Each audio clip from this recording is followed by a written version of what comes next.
What is up? My name is Lou Shortino, and we are reviewing, in the first ever episode of Something Something Music, Kanye West, The Life of Pablo. It's a much anticipated album from Yeezy, and if you can believe it, it's the 7th studio album.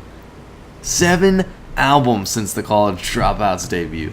All of Kanye's albums have had this theme in the past, but this one is a manic hodgepodge. That being said, the whole production of this album jumps around so quickly, and the different messages that Yeezy's trying to convey here, it never sticks around long enough. To a certain degree, look, Kanye's always done this, right? He's always kind of been a little off the wall, but the ADHD dial is turned up way too far on this one. Let's just jump right in. The first track, Ultra Light Beam. By far the highlight of this album. It starts off with, We don't want no devils in the house. It cuts to a show-stopping sweeping synth. And what comes next, I was absolutely not expecting. I was actually shocked in a lot of ways. We heard a remorseful Kanye West. When did we ever hear that from Yeezy? I'll tell you, never. This is almost like a Kanye repenting to God. This is the same Kanye West that professed himself a god. Amazing decision by Kanye to get the full choir recording instead, like the live studio recording here, instead of doing some half-ass, overproduced kind of voice-on-voice, production. It sells here. It pays off in dividends that they got this all together. The magnitude of it hits home. This is a hauntingly beautiful track, and it's because of that choir. Kanye raps over a few verses, but he really saves the gold for the features here. The Dream's voice is smooth as butter here. Kelly Price is an absolute showstopper. Incredible. You can feel that incredible emotion she's coming with here. Chant, amazing verses all over the place. Even I really like the Otis reference here. You brought in a little Donnie trumpet signature sound there. Kirk Franklin, really strong finishing off, and Ye makes another great decision. Let that choir kind of sing a cappella on its own. It hits all the right notes. Next up, we're getting into medley territory. It all starts with Father Stretch My Hands, part 1. I love the track, I really do, but my one gripe is, flush out that Kid Cudi hook. It's so dope. Why not go through it?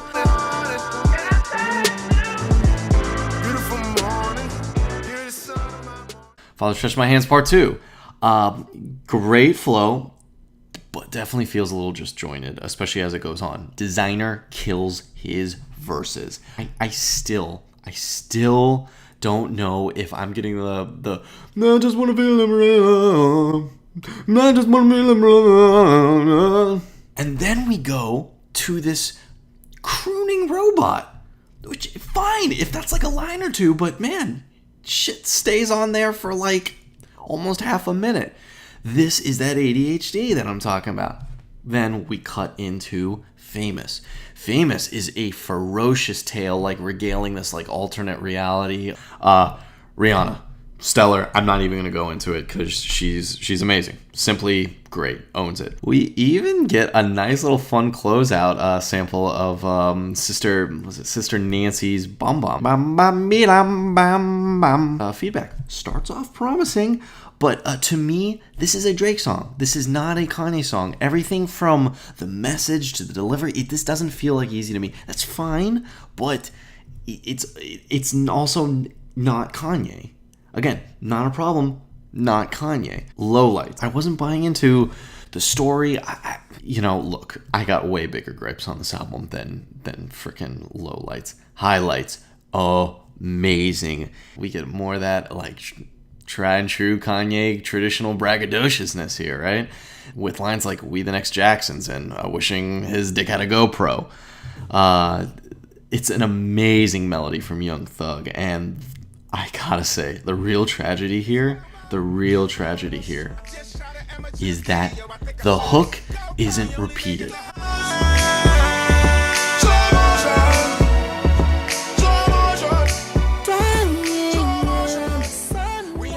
That is an amazing piece of music right there from another uncredited vocalist. Yo, Yeezy, you did the hard work. You wrote it, man. Flesh that out. Like, this would have been easily as good of a track as Ultra Light Beam, but it just stopped a little short. Is what it is. Life goes on. We get served up a treat by Kanye on this track right after that. He goes on a tear. What a run with the flow, and I'll play a little bit of it here. Hard to believe in, got your nigga got killed. Black China fucking Rob helped him with the weight. I wish my trainer would tell me what I overate. Freestyle didn't really do a lot for me. Not sure about in general. The creepy strings line kind of cool, but he keeps harping on, what if we fuck right now? What if we fuck right now? What if we fuck right now? What do we like? It's like, okay, Kanye, yeah, sure, man. Like, what if you fuck right now? Please, indulge me. Waves. This one's great all around. I heard Chance had a little bit of a hand in producing the beats, as well as Charlie Heat. Look, doesn't do too much in the verse department, but I really dig the hooks, and I'm in the minority again on this one, because I see a lot of pubs slamming him for it, but Chris Brown, nice job, son. FML. I'm thinking to myself, wow. Like, we have an opportunity to get The Weeknd and Kanye West on the same track. This is going to be an amazing collab. It's bland as hell. I don't get what went wrong. It is bland. I get it. You're going for that melancholy aspect, but you have to have some sort of pulse. You gotta get, like, some emotion in there, and it's a dud. Wolves. Dude. I thought it was better the first time. Really, and I tell you why. It's overproduced. Sia feels like she was literally cropped onto this track. Again, she was, but like, and then you get this. No, but should he have changed it? That's a whole nother debate. Real Friends. It's a subtly beautiful track. I really have no problems with it at all. The Silver Surfer intermission. 30 hours. Starts off really intriguing with that melody that we've got, establishing there. And then it feels like it goes on for 30 fucking hours. And people are defending all the time, oh no, let it play. It's such a raw, like, way of expression. No. It's trash, man. I love Parties in LA, really, really do. I get it. When I looked at this track for the first time and I saw both Kendrick and Yeezy featured, I expected the moon. I should have thrown away all expectations and listened to it as is.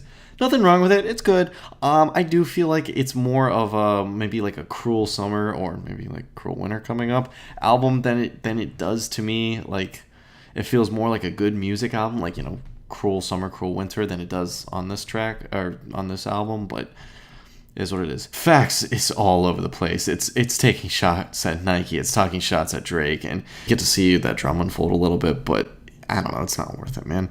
Fade should have been the closer on this one, guys. Look, it's an incredible batch of samples here. Just incredible. The verses aren't the deepest. No, they're not. But like, wow, that beat speaks for itself. I love the switch up as well. I feel it. So good if you ever get to hear a remix of that live. Look, St. Pablo doesn't feel like it should be on this album at all. Whatever. With Kanye West albums, man, it's such an evolving thing. I feel like it is for all of us in a way. But like with Dark Twisted Fantasy, I listened to it and I was like, oh my god, this is just a Hallmark album. This is legendary. And then when I listened to Yeezus for the first time, I'm like, ugh, this trash, this garbage. And it grew on me. I really like Yeezus now. Yeezus is a phenomenal album, but I had to let it grow. Is The Life of Pablo going to do the same thing? There are some tracks a little bit better. I get that it's awesome, but for the most part, I don't know. It is pretty damn close if this is the worst Kanye West album. It's not a bad album, though. Like, if it comes on, I'll be like, yeah, man, it'll be great. Anyone who says this is Kanye West's, like, magnum opus, please, I don't even want to touch what you're smoking, dude. And it is not going to make me want any Kanye West album going forward any less. I have to pay attention to what this dude is doing. He is captivating in every way, shape, or form. Score, probably like a high 6. Like, I just don't know if it even breaches into that 7. Like, if it would be a 7, it would be like the most bare minimum 7. So here's the big question I gotta ask for you. Is this in Kanye's pedigree? Is this something that we believe is up to his standard? Or is it below? Does this not hold up to the Kanye brand? And that's what I'm still wrestling with. To me, it's still there. I know I just gave it like a 6 or like a mid to high 6, but I don't know, dude. Like, to me, this still feels like it should belong. This is not a Lupe Fiasco lasers. It's not an absolute black mark.